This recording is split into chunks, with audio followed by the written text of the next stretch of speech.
कृषि पशुपालन विभाग द्वारा राज्य स्तरीय रबी कर्मशाला 2020 का आयोजन किया गया। मौके पर कृषि विभाग के सचिव ने कहा कि प्रोडक्टिविटी में हम लोग पीछे हैं, जबकि दूसरे राज्यों में बेहतर काम हो रहा है। किसानों के सामने फ्लेक्सिबल होने की जरूरत है ताकि किसान अपनी समस्याओं से अवगत करा सके। साथ ही सभी जिले के डीओ को भी निर्देश दिया कि अपनी अपनी गांव की मैपिंग की जाए। काफी उपलब्धियां हुआ है। हम लोग यदि ओवर 20 ईयर्स का ग्रोथ देखेगा तो एग्रीकल्चर हम लोग gross in terms of gross production हम लोग का वृद्धि हुआ है। हमारा ग्रोस इनकम में प्रोडक्शन में वृद्धि हुआ है और प्रोडक्टिविटी में वृद्धि हुआ है।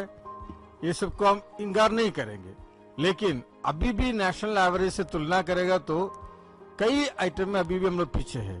वो पैडी की बात हो, अभी रबी का सीजन की बात करें तो गेहूं की प्रोडक्टिविटी हो, पल्सेस का प्रोडक्टिविटी हो, मेज का प्रोडक्टिविटी हो, इस तरह most of the agricultural products जो रबी सीजन में भी हम लोग एक्सपेक्ट कर रहे हैं वो सब में भी प्रोडक्टिविटी में हम लोग पीछे है। इस दौरान कृषि निदेशक ने बताया कि किसानों को जोहार परियोजना के अंतर्गत PMKYV यानी प्रधानमंत्री कौशल विकास योजना का क्रियान्वयन किया जा रहा है, जिसके माध्यम से डीप इरिगेशन से जमीन में उचित मात्रा में बीज बनाई जाती है और उन्हें लाभ भी मिलेगा। साथ ही सॉइल फर्टिलिटी और हेल्थ कार्ड का भी वितरण किया जा रहा है। एग्रीकल्चरल फंड की स्थापना की गई है, जिससे किसानों को 2 करोड़ लोन 3% की दर से दी जाएगी, जिसे 7 साल में चुकाना है। मिट्टी में उपयुक्त नमी बनाए रखने के लिए एक PMKSY योजना का क्रियान्वयन हो रहा है, प्रधानमंत्री कृषि सिंचाई योजना। इसके माध्यम से ड्रिप इरिगेशन और स्प्रिंकल के जरिए पौधों में पानी दी जाती है, जिससे पानी का वेस्टेज कम होता है, जल संरक्षण भी होता है। अभी हाल में कृषि विभाग द्वारा ये निर्णय लिया गया है कि जोहार परियोजना के साथ इस स्कीम को जोड़ा जाएगा। जोहार परियोजना में अलग अलग फूड प्रोड्यूसर ग्रुप्स को सोलर पंप की सुविधा और लिफ्ट इरिगेशन की सुविधा दी गई है।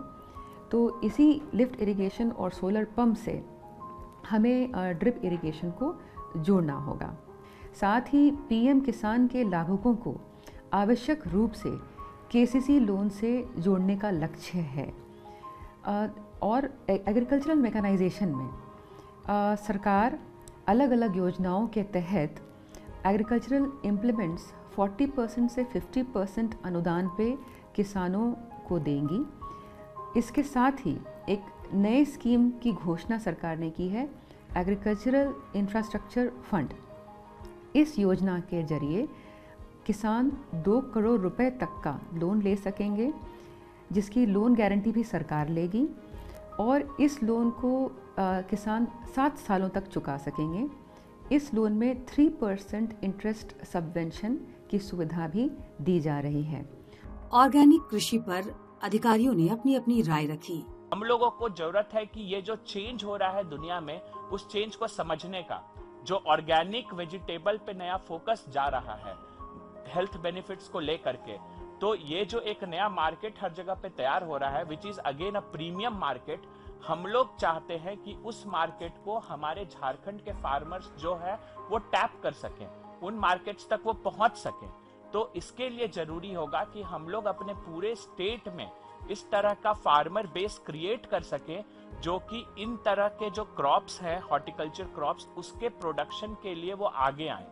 सेकेंड ग्रीन रेवोल्यूशन लोग कहते हैं कि ईस्टर्न इंडिया में जो आ रहा है, तो उस सेकेंड ग्रीन रेवोल्यूशन के हम लोग पार्ट बने और उसको हम लोग पुश कर सके।